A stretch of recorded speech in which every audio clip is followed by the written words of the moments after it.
what if you invest in something and it doesn't work out?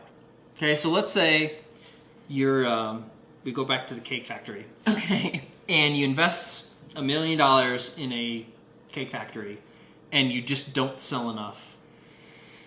Like, you've got a lot of cake. Then you got a lot of equipment, potentially have a lot of cake. Yeah. Now, there's a particular psychological quirk here that's at play that deals a lot with finance. It's a concept called sunk cost. Yes. Okay, and sunk cost looks like this. You know what?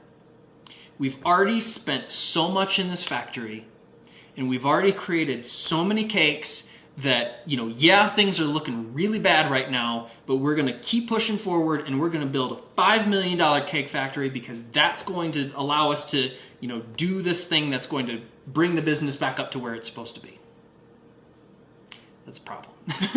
Okay, sunk cost is the idea that the amount that you have invested into a particular product or an offer or a service or whatever has no bearing on your decision, or shouldn't have no bearing on the future investment decisions that you make in the company. It doesn't matter how much you've spent so far, even if that number is in the hundreds of millions of dollars. It does not matter.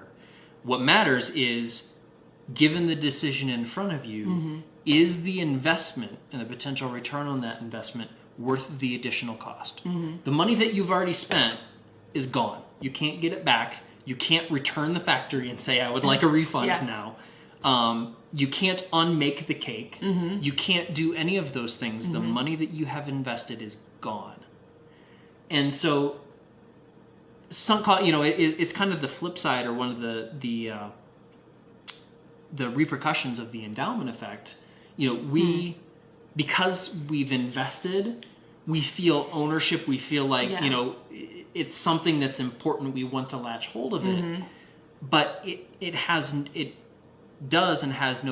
should not have any bearing on future or further investment decisions that you choose to make with the same thing. Yeah, this concept totally changed my life after I learned it, because you can so easily apply it to like your time. Yeah. Oh my gosh, so much. Right. I think about it every time I'm stopped at a train for like 5 minutes. You're there for so long, and you're like, I'm just gonna a little longer, but really, like, maybe you should just turn around and go the other way. You know what I mean? Right.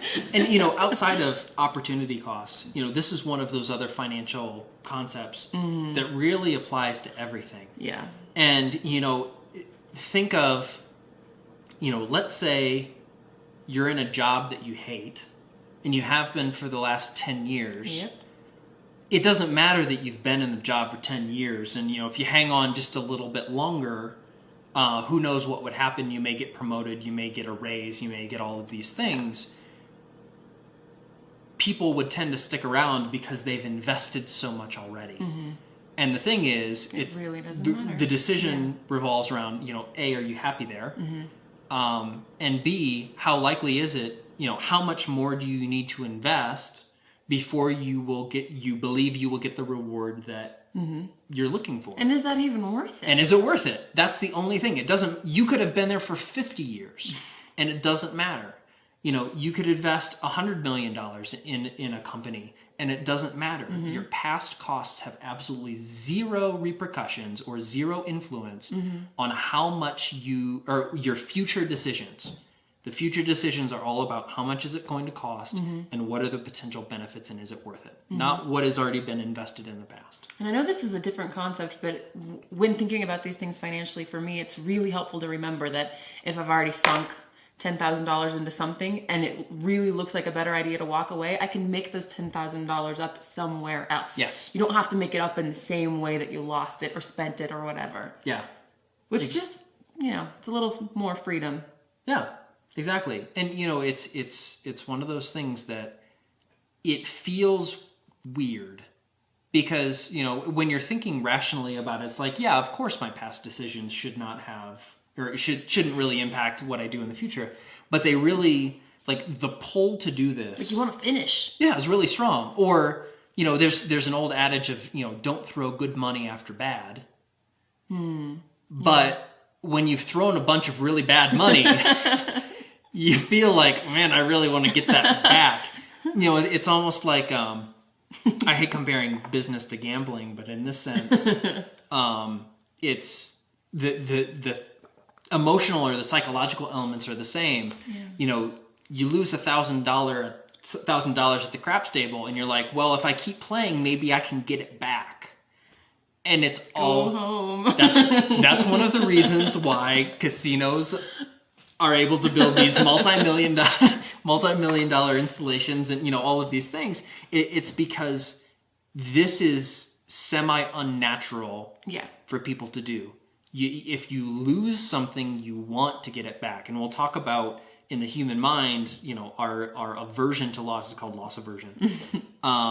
We hate to lose. And if you lose, it's very tempting to double down and say, no, we're going to get this thing back. Mm-hmm. When really you should be taking a step back and looking at, okay, how much more am I going to need to invest? Mm-hmm. And what's the probability that that's going to work out for me? And is this a good decision in and of itself? Right. There are businesses, I remember, new products that we were thinking about launching, back when I was at P&G. Mm-hmm. And we'd already invested millions of dollars into, tooling up a factory and getting, distribution and doing all this stuff. And then we would get some research back in the various ways that we did research that says, you know what, this is really not going to fly. Or, we're not going to be able to get the margin we wanted or whatever. And we'd already spent millions. And it feels, as a manager, and this wasn't even my money.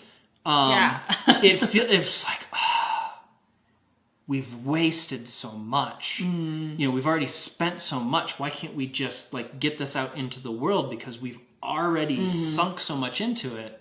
And then it's like, you know what?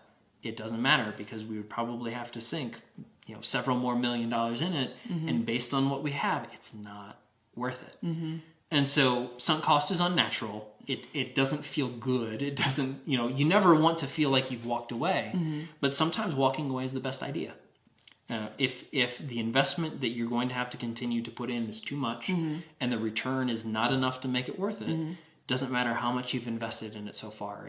That's essentially dead money.